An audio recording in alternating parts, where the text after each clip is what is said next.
साथियों सादर प्रणाम।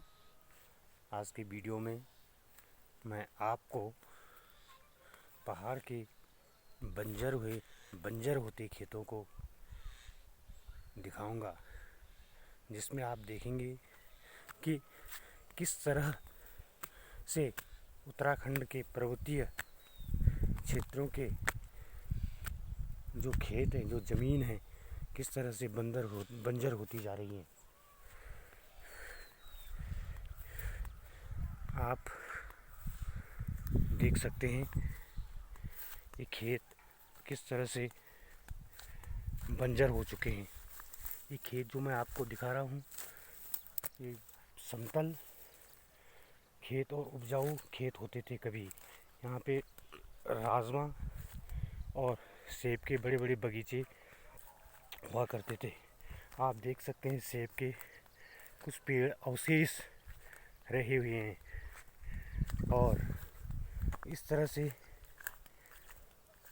यहाँ पर आप देख सकते हैं कि कैसे ये खेत जंगल में तब्दील हो रहे हैं। ये पूरी जो ज़मीन दिख रही है, ये समतल और बड़ी उपजाऊ होती थी कभी, लेकिन धीरे धीरे ये खेत बंजर होते जा रहे हैं। कारण आप सामने देख रहे हैं, बंदरों का आतंक। बंदरों की वजह से धीरे धीरे लोग ये खेती करना छोड़ रहे हैं। करेंगे भी क्या?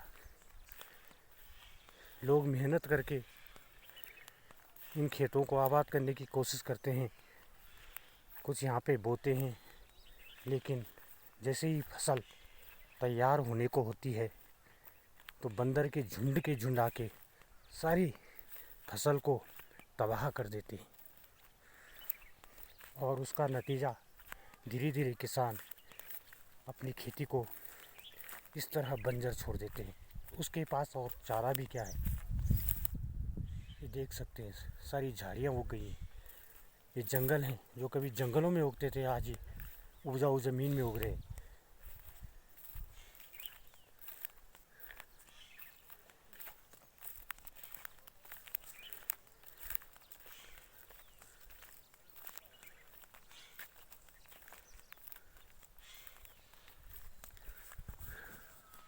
हमारी खेती का संबंध सीधा पशुधन से भी हुआ करता था।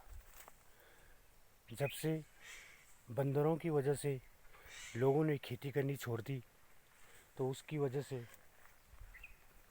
पशुधन भी लोगों ने छोड़ना शुरू कर दिया है, क्योंकि जब खेती ही नहीं होगी तो पशु भी कहाँ से होंगे।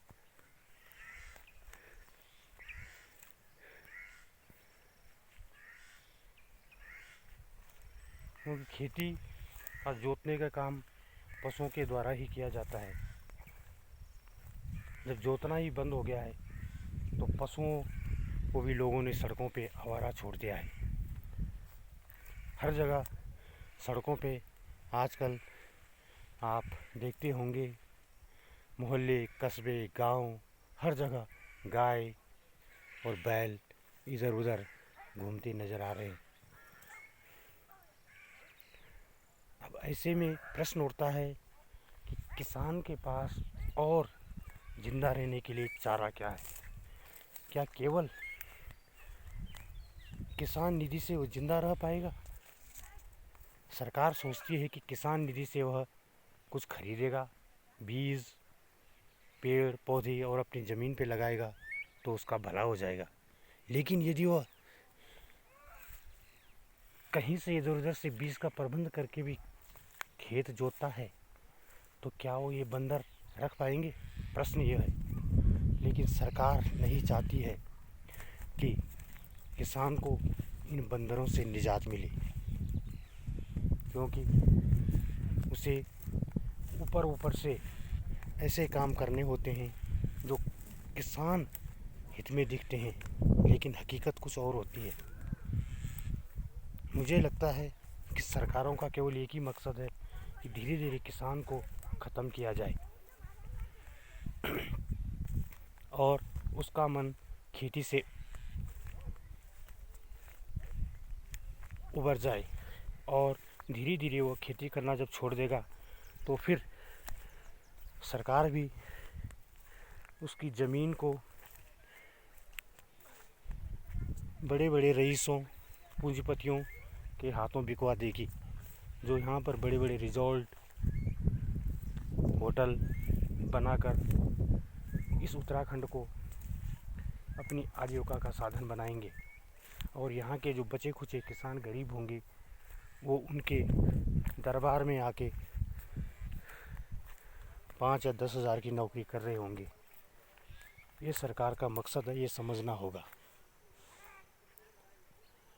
आप देख रहे होंगे कि यहाँ पर भी जो पैसे वाले लोग हैं वो धीरे धीरे शहरों और बड़े बड़े महानगरों में अपना आशियाना बना रहे हैं। और यहाँ पर जो लोग रुक गए हैं उनकी आर्थिकी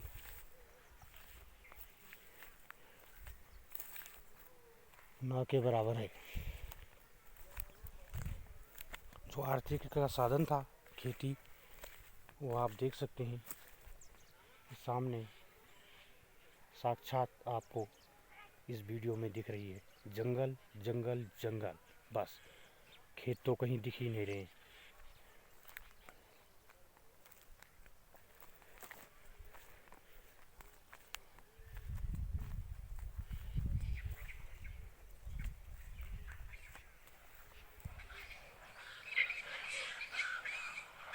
ये आप देख सकते हैं बंदरों का आतंक, झुंड के झुंड।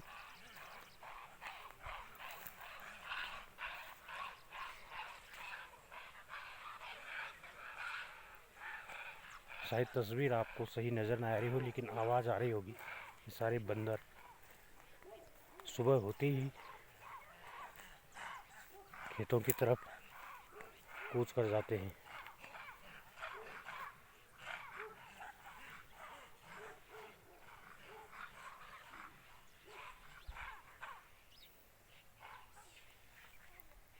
ये खेती तो दूर की बात, अब तो ये बंदर इतने खूंखार हो चुके हैं, ये इंसानों पे भी झपटा मारना इन्होंने शुरू कर दिया है।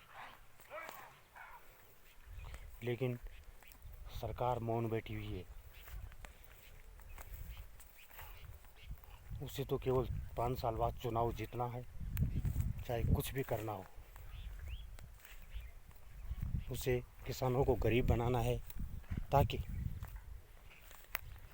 हर 5 साल बाद वो कुछ रुपयों में खरीदी जा सके। और जिसके पेट में भूख होगी वो करे भी क्या, वो शरीर के सरकार के हाथों बिक जाता है। और चंद पैसों के लालच में वो ऐसे निर्णय ले लेता है कि फिर उसे 5 साल पछताना पड़ता है।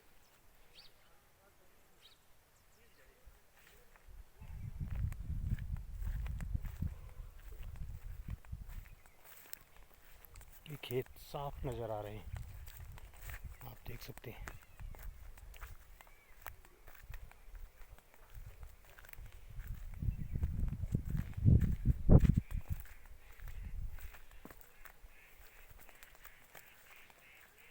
कितनी झाड़ी, झंकार ही झंकार चारों तरफ नज़र आ रहा है।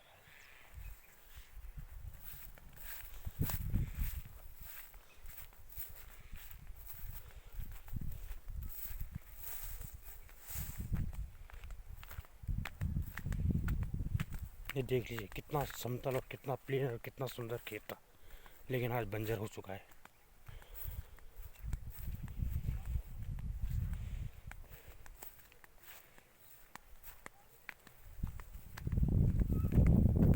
इस तरह से लोग केवल बंदरों की वजह से अपने खेतों को बंजर छोड़ रहे हैं। आप देख सकते हैं कैसी झाड़ी यहाँ पे उगाई है, कंटीली झाड़ियाँ।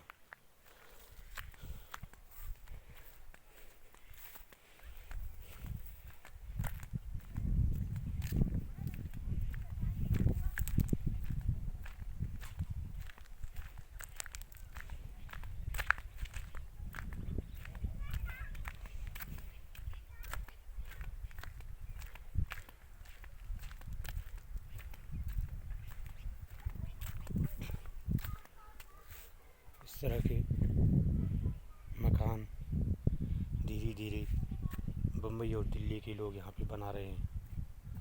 लोग भी अपनी ज़मीन को, अपनी खेती वाली ज़मीन को, अपनी अमूल्य ज़मीन को बाहर के लोगों को बेच रही है। वो यहाँ पे आलीशान भवन तैयार करके किस मकसद से कर रहे हैं ये पता नहीं है, लेकिन धीरे धीरे यहाँ पे आम लोगों का रहना भी बड़ा मुश्किल हो जाएगा, ये मेरी समझ है।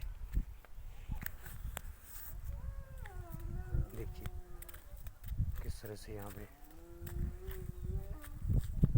ज़मीनें बंजर हुई जा रही हैं।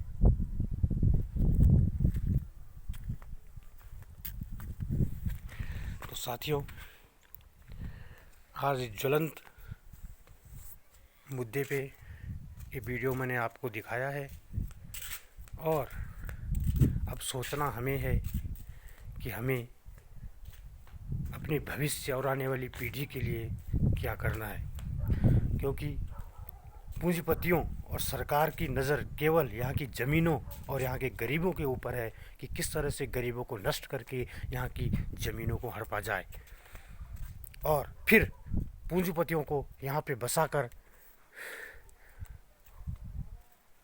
उनके बड़े बड़े रिजॉर्ट, होटल या अन्य प्रतिष्ठान खुलवाकर इस उत्तराखंड को तबाह करना है। नहीं तो आज 22 से 23 साल बाद इस प्रदेश बनने के बाद आपको क्या नज़र आ रहा है? विकास, जिस विकास की बात कर रहे हैं, जिस विकास के नाम पे करोड़ों हर साल 5 साल में चुनाव के बाद करोड़ों रुपया खर्च किया जाता है, वो कहाँ दिख रहा है? पलायन, पूरा पहाड़, जितने भी लोग यहाँ पे पूंजीपति और पैसे वाले, वो तो देहरादून दिल्ली खिसक गए हैं। अब किसके लिए विकास की बात कर रहे हैं? गांव में भी रास्ते तब बन रहे हैं जब वहाँ पे पब्लिक ही नहीं है। कई जगहों तो देखने को मिलता है गांव में ऐसे घरों में पक्के रास्ते बन गए हैं जिस घर में आदमी ही नहीं रहते हैं, केवल ताले लगे हुए। वो भी मैं अपने अगली वीडियो में आप लोगों को दिखाऊंगा। लेकिन सरकार ने लोगों की हालत ऐसी बना दी है कि वो प्रश्न कर ही नहीं सकते हैं सरकार से। कुछ लोग जो करने वाले होते हैं उनको सपोर्ट मिलता नहीं है, और सरकार फिर उनको अपने ही जाल में फंसाकर फिर उनको दंडित करना शुरू कर देती है। इसलिए आम जनता को आज एकत्रित होना पड़ेगा और अपने अधिकारों की लड़ाई लड़नी होगी, तभी यह संभव है, तभी हम इस उत्तराखंड को बचा सकते हैं। वरना ये उत्तराखंड अगले 5 या 10 सालों में केवल एक भूमि का टुकड़ा होगा। न यहाँ पे कल्चर होगा, न यहाँ पे संस्कृति होगी।